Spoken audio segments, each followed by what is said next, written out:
Assalamualaikum warahmatullahi wabarakatuh. Yang terhormat Bapak Hikmatullah SHIMSY sebagai dosen pengampu dan yang saya banggakan teman-teman seperjuangan. Saya Hayatun Nufus dengan NIM 201130128 dan teman-teman saya Mira Rahmawati dengan NIM 201130127 dan Muhammad Agung Ramadan dengan NIM 201130157. Kami dari kelompok 3 akan sedikit menyampaikan materi tentang rukun, syarat, sebab-sebab, dan penghalang kewarisan. Baik, saya Mira Rahmawati. Di sini saya akan memaparkan rukun kewarisan. Waris menuntut adanya 3 hal. Yang pertama, pewaris ialah orang yang mempunyai penyebab kewarisan dengan mayit sehingga ia memperoleh kewarisan. Yang kedua, orang yang mewariskan ialah mayit itu sendiri, baik nyata maupun dinyatakan mati secara hukum, seperti orang yang hilang dinyatakan mati. Dan yang terakhir, harta yang diwariskan ialah harta atau hak yang dipindahkan dari yang mewarisi kepada pewaris. Kemudian tirkah.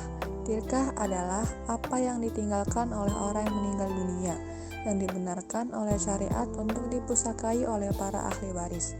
Apa-apa yang ditinggalkan oleh orang yang meninggal dunia harus diartikan sedemikian luas agar dapat mencakup kepada kebendaan dan sifat-sifat yang mempunyai nilai kebendaan, hak-hak kebendaan, hak-hak yang bukan kebendaan, dan benda-benda yang bersangkutan dengan hak orang lain. Ada beberapa orang yang berhubungan dengan tirkah mayit, yaitu yang pertama adalah biaya pengurusan mayit, yang kedua biaya pelunasan hutang piutang, yang ketiga wajib memenuhi wasiat pewaris, dan yang keempat adalah pembagian harta peninggalan pewaris kepada warisnya. Baik, saya Muhammad Agung Ramadan akan menjelaskan tentang syarat kewarisan. Pada hakikatnya, subjek hukum waris adalah pewaris dan ahli waris. Pewaris adalah seseorang yang meninggalkan harta warisan, sedangkan ahli waris adalah seseorang atau beberapa orang yang merupakan penerima harta warisan. Pada umumnya, mereka yang menjadi ahli waris adalah mereka yang menjadi besar dan hidup sangat dekat dengan si peninggal warisan. Pada dasarnya, ahli waris adalah anak-anak dari si peninggal harta, baik anak laki-laki maupun anak perempuan. Pusaka mempusakai adalah berfungsi sebagai menggantikan kedudukan dalam memiliki harta benda antara orang yang telah meninggal dunia dengan orang yang ditinggalkannya. Apabila diadakan perincian, maka masyarakat hukum di Indonesia mengadakan pembedaan dalam hal anak-anak sebagai ahli waris. Yang pertama, kematian orang yang mewariskan itu menurut ulama dibedakan menjadi 3 macam. 1 mati hakiki, 2 mati hukmi, dan ketiga mati takdiri.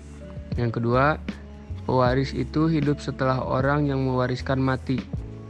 Syarat kedua ini antara lain yaitu pusaka mafkud, pusaka anak dalam kandungan, dan pusaka orang yang mati berbarengan.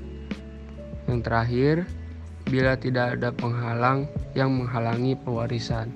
Sebab dan penghalang kewarisan. Sebab-sebab menerima warisan. Ada beberapa sebab-sebab yang memperbolehkan terjadinya saling mewarisi. Yang pertama, nisab hakiki atau kerabat sebenarnya. Yang kedua, nasab hukmi, wala atau kerabat karena kemerdekaan. Yang ketiga, perkawinan yang sahih.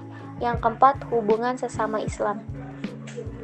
Penghalang warisan, menurut hukum Islam ada bermacam-macam penghalang seseorang menerima warisan, yaitu yang pertama perbudakan, yang kedua karena pembunuhan, yang ketiga karena berlainan agama, yang keempat karena murtad, yang kelima karena hilang tanpa berita. Menurut pasal 838 Kitab Undang-Undang Hukum Perdata, yang dianggap tidak patut menjadi waris dan karenanya pun dikecualikan dari pewaris ialah yang pertama, mereka yang dengan putusan hakim dihukum karena dipersalahkan karena membunuh atau mencoba membunuh si yang meninggal. Yang kedua, mereka yang dengan putusan hakim pernah dipersalahkan karena secara fitnah telah mengajukan pengaduan terhadap pada si yang meninggal. Yang ketiga, mereka yang dengan kekerasan atau perbuatan yang telah mencegah si yang meninggal untuk membuat atau mencabut surat wasiatnya. Yang keempat, mereka yang telah menggelapkan, merusak, atau memalsukan surat wasiat yang meninggal. Mungkin hanya itu yang bisa kami sampaikan. Kurang lebihnya mohon maaf. Wabillahi taufiq wal hidayah. Wassalamualaikum warahmatullahi wabarakatuh.